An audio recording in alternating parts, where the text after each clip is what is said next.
Figura 9, bombas de polpa. Figura 10, exemplos de sólidos em suspensão. As polpas são classificadas em homogênea e heterogênea. É chamada homogênea a polpa cujo transporte acontece em regime laminar, com partículas de difícil deposição. Caso as partículas se sedimentem em regime laminar, transformando o transporte possível apenas em regime turbulento, é considerada heterogênea. Para manter as partículas sólidas em suspensão na realização do transporte, é preciso que o escoamento possua determinado grau de turbulência. Caso as partículas mais grossas tendem a sofrer arraste no fundo da tubulação, é importante seguir uma distribuição granulométrica constante durante a operação. 2.2.1 Velocidade de deposição. Neste vídeo, vemos o perfil de distribuição do sólido escoando numa curva. A velocidade tem que ser maior que a de deposição para que seja possível o escoamento. Agora eu passo a palavra para a minha amiga Núbia. Na sua parte, Camila, você fala uma estatística lá, 1,5 caminhão, como é que ficou? Calma aí, deixa eu voltar aqui para você. 1,5... Só fala para mim a estatística. 1,5 mil caminhões por dia. 1,5 mil. Isso. Eu acho que você não falou 1000 ou eu não ouvi. Então você fala 1.500, tá? Em vez de 1,5 mil. Fica esquisito. Pode fazer lá 1.500, tá bom? Tá bom. Só isso. Tá bom. Ótimo. Obrigada. Posso começar? Só um detalhe que eu vi quando a Camila estava apresentando, o celular da Núbia vibrou, que era o SMS do cartão de crédito, né, que vai vencer. E aí mudou para a cara da Núbia, assim, né, para o rosto da Núbia. E então, só um detalhe, quando um estiver apresentando, os outros deixam mudo o microfone, porque eu percebi isso na apresentação do Silo. Às vezes um tossia ou fazia um barulho e mudava assim para outra pessoa que não estava falando, né? Até aconteceu isso nos agradecimentos, achei que ficou tão feio que acho que era o Leandro que estava agradecendo e o Marcelo tossiu, apareceu, ficou feio isso. Então só essa questão, tá? Para vocês lembrarem de deixar sempre no mudo o microfone quando não for a vez de você, tá bom? A própria Núbia agora, não é isso? Isso. Então pode começar.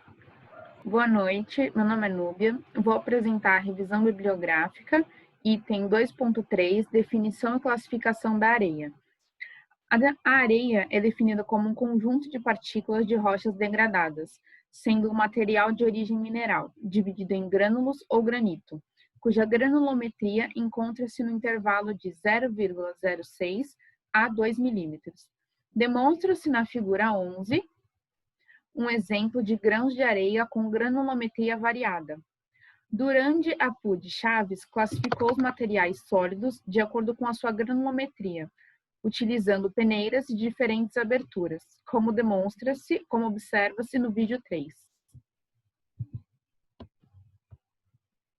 Item 2.4, propriedades físicas para projeto de mineroduto.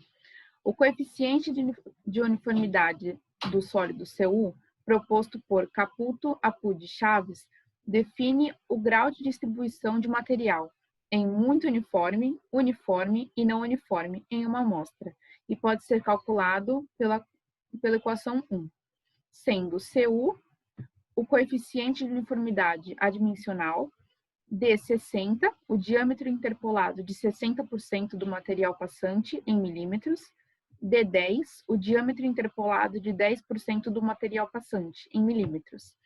Abaixo, vemos na tabela 1 o grau de uniformidade do sólido, Chaves 2012, onde Cu menor que 5 é classificado em muito uniforme, Cu menor que 5 e entre 5 e 15 é uniforme, e Cu maior ou igual a 15 não uniforme. Peraí, na faixa do meio é Cu igual a 5 5 ou entre... vamos pensar num jeito melhor, que tá errado essa forma de falar. Fala para mim como é que tá a faixa do meio, Núbia. A faixa do meio tá CU menor que 5 e... Não, ó, o menor que 5 é o muito uniforme, né? CU menor que 5 é o muito uniforme. Então não é menor que 5. Ele é igual a 5 e menor que 15. Né? Então, entre 5 e 15. Entre 5 e 15. Seria CU igual a 5 ou entre 15 e 5. Ficaria assim. Tá? O uniforme. Então, troca o uniforme, fica CU igual a 5 ou entre 15 e 5. Aliás, fica melhor entre 5 e 15, né? Do menor para o maior. Então, CU igual a 5 ou entre 5 e 15, uniforme. E CU maior ou igual a 15, não uniforme. Eu não sei se é errado, mas esse menor ou igual, quando você refere-se a menor ou igual a 5, maior ou igual a 5, não seria menor do que 15? Porque quando você fala até 15, contabiliza o 15. E o não uniforme é a partir igual ou maior do que 5. Não seria melhor falar assim, igual ou maior a 5 ou até menor do que 15? Você diz igual a 5, igual, porque se você falar assim, igual ou maior que 5, aí maior que 5, você teria qualquer número, né? Fica estranho. Não, fala assim, ó, igual ou maior que 5 e menor do que 15. Igual ou maior do que 5 e menor do que 15. É que matematicamente falando, fica estranho você primeiro falar que ele tem que ser maior que 5 e depois restringir. Então fica melhor falar entre os 5 e o 15.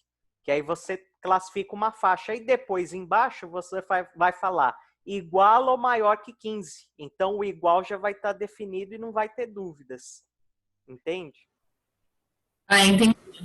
Porque na sonoridade, quando você fala maior que 5 e depois fala menor que 15, é uma coisa do cérebro, né? Ele confunde as informações, ficaria estranho. Então ficaria assim, igual a 5 ou entre... como é que ficou, Núbia? Eu tinha falado, já esqueci. Eu já me perdi, foi muito ou, igual, entre. Mas tá gravado. Igual a 5. Agora esqueci como é que eu tinha falado. Tá gravado, professor. Depois é só eu trocar. Tá ok. Pode prosseguir. Ok.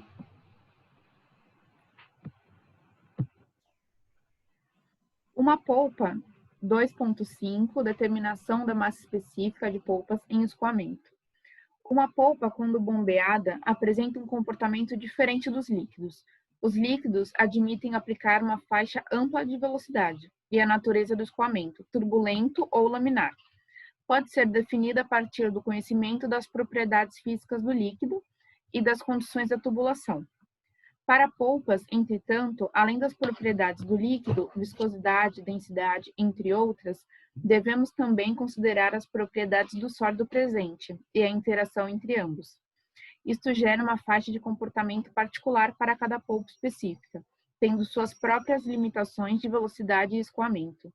No vídeo 4, temos o mel como um exemplo de fluido com alta viscosidade.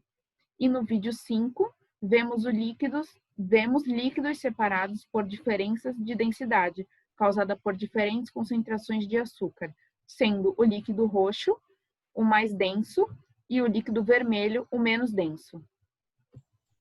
Só para fechar aquele negócio do seu, fica então assim, igual a 5 ou entre 5 e 15, tá?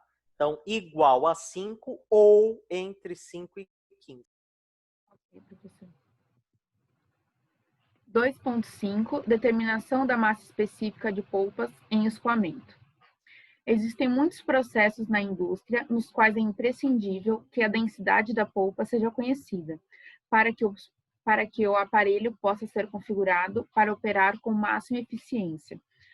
O engenheiro Hagler criou e patenteou um dispositivo para determinar a densidade da polpa em uma tubulação, por meio de um registro de pressão diferencial, que será em função direta da densidade do material.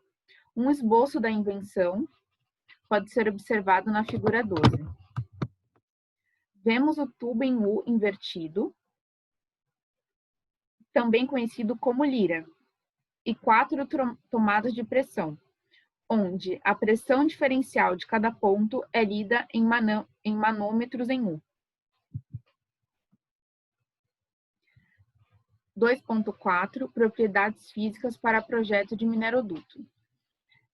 Na lira de tubulação, mostrada na figura 13, a velocidade média é constante, uma vez que a área de escoamento é a mesma.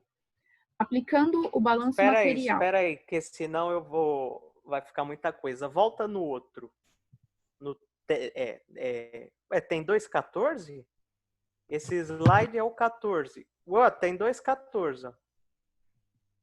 Ah, é verdade. Tá vendo? O número embaixo, né? Sim. Mas daqui a pouco eu vou falar do número. Você fala assim, o engenheiro Hagler, não é isso? Essa invenção... Criou e patenteou um dispositivo para determinar a densidade. Isso, o engenheiro Hagler. Então, bota o engenheiro e o nome todo. Acho que é Thomas Hagler, agora eu não lembro. Bota o nome todo, tá? Não fala só engenheiro Hagler. Fala, se for Thomas, eu não lembro se é Thomas. Aí fala, engenheiro Thomas H. Hagler, ou é W. Hagler, tem o nome lá, tá? Na parte da pressão diferencial, lê para mim como é que ficou. É o final desse slide. Por meio de um registro de pressão diferencial, que será em função direta da densidade do material. Não, antes, um pouco antes. Acho que você fala pressão diferencial de cada ponto, tem um negócio assim. Será que na parte vemos o tubo em U invertido, também conhecido como lira? Ler. 4 tomadas de pressão, onde a pressão diferencial de cada ponto é lida em manômetros em U. É assim. Onde as pressões diferenciais de cada trecho vertical é lida. Então fica assim, tá? Não é a pressão diferencial, é um delta, né? Então não pode ser em cada ponto, é a cada 2 pontos. Então fica assim, onde as pressões diferenciais de cada trecho vertical é lida em manômetro, tá bom? Tá bom, professor. Próximo. 2.4, propriedades físicas para projetos de mineroduto. Na lira de tubulação, mostrada na figura 13, a velocidade média é